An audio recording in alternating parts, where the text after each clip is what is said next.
خواتین حضرات، ڈاکٹر اکمل صاحب سے ہم نے شرف حاصل کیا گفتگو کا اور بہت کچھ سیکھنے کو ملا.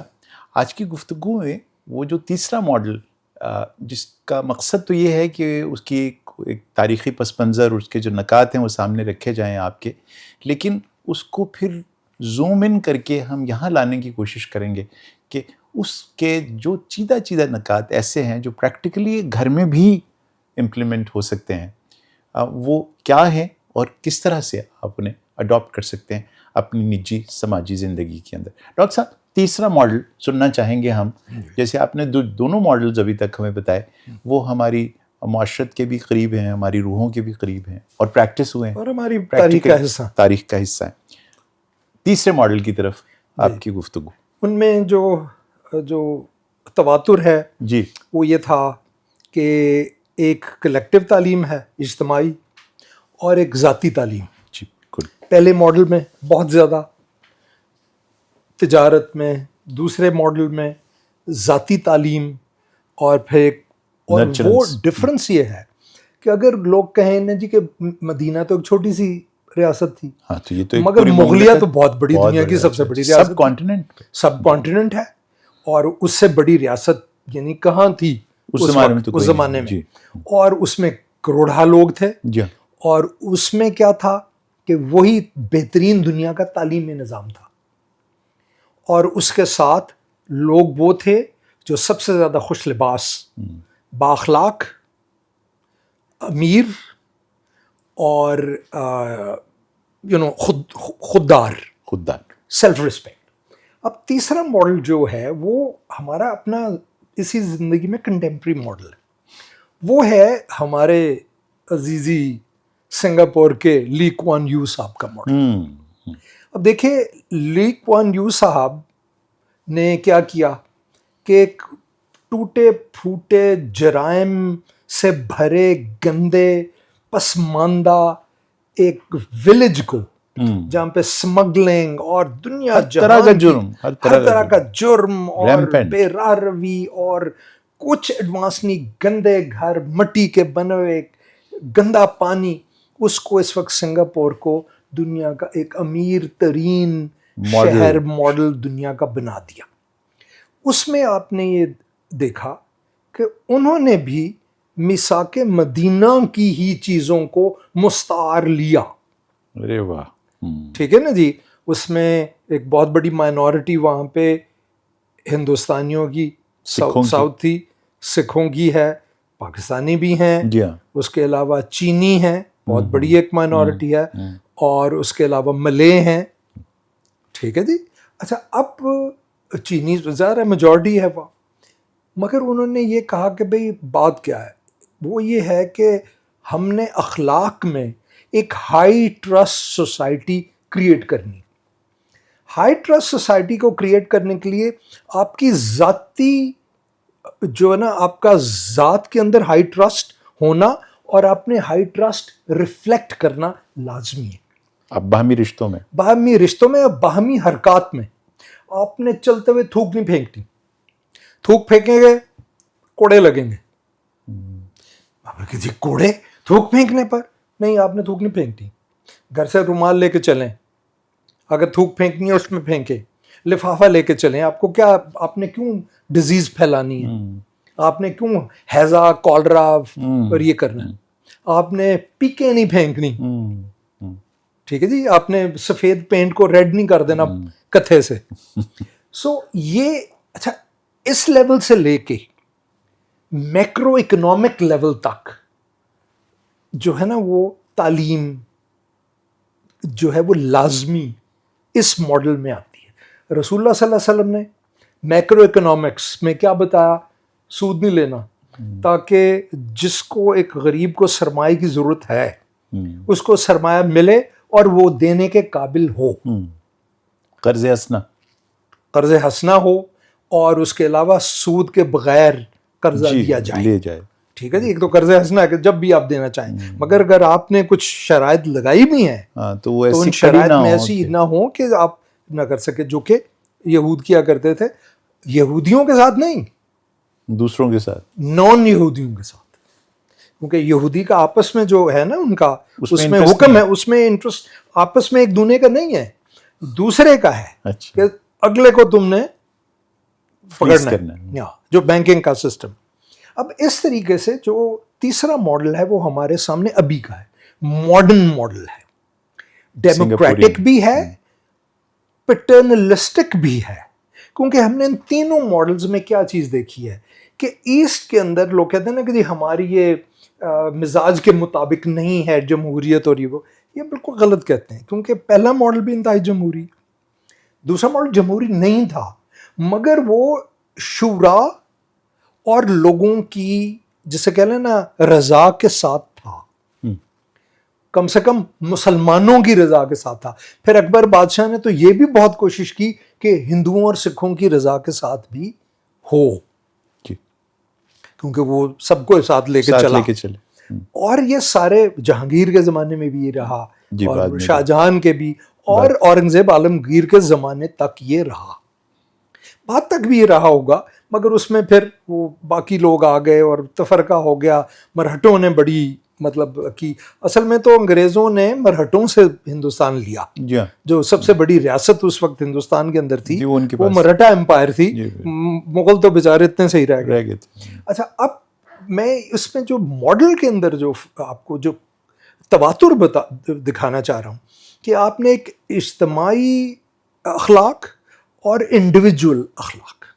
اچھا, اب اسی طریقے سے جو انڈیویجول اخلاق ہے, اب وہ یہ کہتے ہیں کہ یہ تھوک پھینکنے کی عادت تو گھر سے پڑی ہے نا آپ کو, یہ کسی نے تو نہیں باہر آپ کو محلے دار نے بتایا کہ آپ نے گلی میں آ کے جا بجا تھوک پھینکنا, یا جو کوڑا ہے یہ تو گھر سے آپ نے باہر کمرے میں پھینکا, وہی اٹھا کے باہر پھینک دیا, اور جب آپ گلی میں نکلے تو جب ساتھ والے نے پھینکا وہ آ کے سر کے اوپر گرا, اور پھر آپ کہتے ہیں جی ہماری گلی کی حالت دیکھیں, جی حکومت صفائی کیوں نہیں کرتی.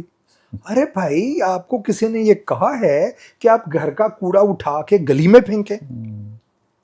اب آپ گاڑیوں میں آپ نے دیکھا ہوگا کہ لوگ جو ہیں اچھے کپڑے پہن کے 50 لاکھ 1 کروڑ 1.5 کروڑ کی گاڑی میں جا رہے ہیں, شیشہ کھلتا ہے اور لفافہ سڑک پہ وہ پھینک دیتے ہیں. پھر وہ جا کے کہتے ہیں میں انگلستان میں گیا, کتنی صفائی تھی. وہاں پہ حکومت نہیں صفائی کرتی, آپ خود نہیں لیٹر کرتے, آپ خود یہ نہیں. سو اس میں یہ جو چیزیں ہیں نا جو اس طرح کی, جیسا میں نے پہلا عرض کیا تھا کہ جی وہ باہر آیا ہوا ہے اس کو کہہ دو میں گھر پہ نہیں ہوں, تو آپ نے یہ سکھایا کہ بھی مصلحت کے مطابق آپ جھوٹ بولنا جو آپ کر سکتے ہیں بیٹا, مگر ساتھ آپ کہتے ہیں کہ بیٹا جھوٹ نہ بولا کرو. ابا جان کے ساتھ جھوٹ نہیں بولتے, مگر ابا جان یہ آپ کو بتا رہے ہیں کہ بار میر صاحب آئے ہیں ان کو کہیں گے. یہ جو سنگاپور والا ماڈل آپ نے جو خاص بات خواتین و حضرات, اور اس کے اوپر تھوڑا سا اور بھی رائے ڈاکٹر صاحب کی لیں گے کنکلوڈ کرتے ہوئے, اس میں خاص بات اکاؤنٹیبلٹی ہے. اکراس دا بورڈ اگر آپ کوئی بھی اخلاقی یا پرسنل لیول پر, ہائیجین کے لیول پر, معاشرتی لیول پر کوئی جرم کرتے ہیں یا غلطی کرتے ہیں تو پھر اس کی معافی نہیں ہے. اس کے لیے فائنز ہیں, اس کے لیے ڈیٹرنس ہے, اس کے لیے اکاؤنٹیبلٹی ہے, اس کو ایک جرم تصور کیا جائے گا اور اس کے لیے سزا کا تصور ہے. تو کہنے کا مقصد تو یہ ہے نا ساری ڈسکشن کا کہ کہیں ایسا تو نہیں کہ آپ کے گھر میں جو اس وقت کلچر ہے وہ نان اکاؤنٹیبلٹی کا ہے. آپ کے بچے جو مرضی دھما چوکڑی مچائیں گھر میں, صوفے پہ سے چھلانگ لگا کے زمین پہ اور یہاں سے چھلانگ لگا کے دوبارہ صوفے پہ چلے جائیں. جو مہمان بیٹھے ہیں وہ آگے ان کی مونچھوں کے بال جو ہے ان میں سے نوچنے شروع کر دیں اور ان کی گود میں گریں اور وہاں سے چھلانگ لگا کے دوسرے مہمان کی گود. کسی کے گھر چلے جائیں تو وہاں جا کے ان کا سامان توڑنا شروع کر دیں. اور جو اکثر میں نے دیکھا ہے کہ ماں باپ ہیں وہ مسکرا رہے ہیں کہ ہم تو اپنے بچوں کو کچھ نہیں کہتے. تو جناب آپ سنگاپور, پاکستان تو پتہ نہیں کب بنے گا سنگاپور, ہمیں نہیں پتہ, لیکن آپ اس سنگاپور کے اس ماڈل سے اکاؤنٹیبلٹی کو لے کر سب سے پہلے اپنے بچوں پر تو لاگو کریے اور ان کو یہ سکھائیے کہ بھائی جب آپ کوئی اچھا کام کرتے ہیں تو اس کے پازیٹیو کانسیکوینسز ہیں, اور اگر آپ کوئی چیز غلط کرتے ہیں تو اس کے کانسیکوینسز ہیں. اچھا, یہ جو آپ نے ایک سوسائٹی کا سنگاپور کا ذکر کیا, وہاں انہوں نے قوانین وزیر اعظم نے نہیں بنا لیے بیٹھ کے. وہ قوانین اس سسٹم میں کس طرح بنے ہیں سر؟ اس پر ذرا روشنی ڈالیے. جی اس میں یہ ہے کہ وہاں پہ انہوں نے پہلے تو بہت تعلیم دی. ٹھیک ہے. سال ہر سال انہوں نے کہا کہ اگر آپ یہ چاہتے ہیں کہ آپ ایک ترقی یافتہ قوم بنے تو آپ کو ترقی یافتہ حرکات انفرادی طور پہ اپنانی ہوں گی. واہ. آپ نے ٹوٹی چپلی پہن کے بغیر منہ دھوئے, بغیر کنگھی کیے, بغیر دانت صاف کیے, منہ سے بدبو آتے ہوئے بلغم کو سڑکوں پہ نہیں پھینکنا اور بار بار بے شرمی سے سر عام فٹ پاتھ پہ کھڑے ہو کے شلوار کو میں کھجلی نہیں کرنی. اگر آپ نے اپنے آپ کو ایک اعلیٰ معاشرے کا فرد بننا چاہتے ہیں تو ایک آنریبل طریقے سے اپنے آپ کو کنڈکٹ کریں, اپنے آپ کو اپنا کانڈکٹ اچھا رکھیں. اگر کسی باپ کو یا ماں کو یہ پتہ چلے کہ میرا بیٹا تیز رفتاری سے یا بیٹی گاڑی چلا رہی ہے تو اس کو کہے کہ میں نے آئندہ تمہیں گاڑی نہیں دینی, بجائے اس کے کہ اگر وہ کسی کو نیچے دے دے تو اس کے پیچھے پڑ جاؤ اور رشوت خوری اور اس میں اس کو چھڑانے چلے جاؤ. تو اس وجہ سے یہ جو ساری چیزیں ہیں, جو قوانین بنائے انہوں نے, قوانین کیا لاگو کیے یا یہ ایسے ہوم گرون؟ دیکھیں نا, ہوم گرون اس طرح قانون ہوئے کہ انہوں نے ایک تو پہلے یہ فیصلہ کیا کہ ہماری زندگی کا فلسفہ کیا ہوگا. جس طرح کہ پہلے سلطنت میثاق مدینہ میں, سلطنت مدینہ میں کیا بنا کہ ہمارا فلسفہ زندگی کا کیا ہے. پھر مغلیہ جو تھا اس کا فلسفہ کیا تھا کہ عوام کے ساتھ آنریبل, امارت, کامرس, انڈسٹری, سب کو ساتھ لے کے, سب کو, اور فیسلٹیز. تو اس کے بعد نیکسٹ جو ہے وہ کیا تھا, یہ جو سنگاپور میں جو, اس میں بھی یہی ہے کہ انہوں نے یہ فیصلہ کیا کہ ہم نے ایک بہت زبردست قوم بننا ہے, اور وہ قوم بننے کے لیے ہر ایک شخص کو اپنا کردار ادا کرنا ہوگا. اس کردار کے لیے پھر اس کے بعد انہوں نے پروفیسرز اور اسکالرز اور لوکل پولیٹیشنز ان کے ساتھ انگیج کیا, اور ان کو انہوں نے کہا کہ ہم کیسے اس چیز کو بنائیں. انہوں نے مختلف جگہوں پہ جو مختلف ریکوائرمنٹس تھیں ان کو ایڈریس کیا. یہ نہیں تھا کہ آپ نے ادھر بھی ایچ این کالج بنا دیا اور ادھر بھی ایچ این کالج بنا دیا, تو ادھر بھی ایچ این کالج بنا دیا, آپ نے یہاں پہ بھی ایک بڑا زبردست اسپتال بنا دیا, ادھر بھی بنا دیا. جہاں پہ ان کو ضرورت تھی 100 ڈسپینسریاں بنانے کی, انہوں نے ڈسپینسری بنائی. انہوں نے 100 ڈسپینسریاں بنائیں کیونکہ وہ لوکیلٹی کے مطابق تھیں.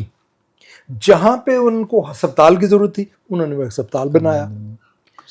اسی طریقے سے جب وہ تمام لوگ دیکھیں, اس میں یہ ہوتا ہے کہ آپ کی لوکل باڈیز بنتی ہیں, آپ کی جس طرح کاؤنٹیز ہیں, پیرشز ہیں, تو انہوں نے ہوم گرون ایکچولی, یعنی جو لوگ جن کے اوپر انہوں نے ان قوانین کو امپلیمنٹ کرنا تھا ان کی انگیجمنٹ کی, ایکسپرٹس سے انفارمیشن لے کر, ایکسپرٹس کو, سائنٹسٹس کو, پروفیسرز کو جیسے آپ نے کہا ملایا, انہوں نے لوگوں کو ایجوکیٹ کیا.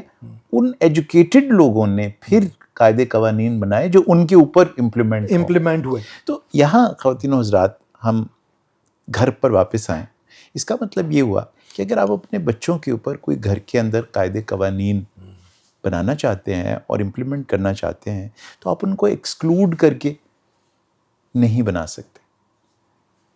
سنگاپور کا ماڈل آپ کے گھر میں اس طرح سے امپلیمنٹ ہوگا کہ آپ اپنے بچوں کو ساتھ ملائیں. آج کل تو دیکھیں نا, مطلب ایکسپرٹس کی رائے حاصل کرنے کے لیے آپ کو کسی یونیورسٹی میں داخلہ لینے کی تو ضرورت ہے نہیں. ہر چیز کے اوپر ویڈیوز موجود ہیں, ہر چیز کے اوپر آپ کے تھنکرز کی باقاعدہ طور پر تقاریر موجود ہیں, ہر چیز کے اوپر ٹیڈ ٹاکس موجود ہیں, ریسرچ آپ کے پاس اویلیبل ہے ہر چیز کے اوپر.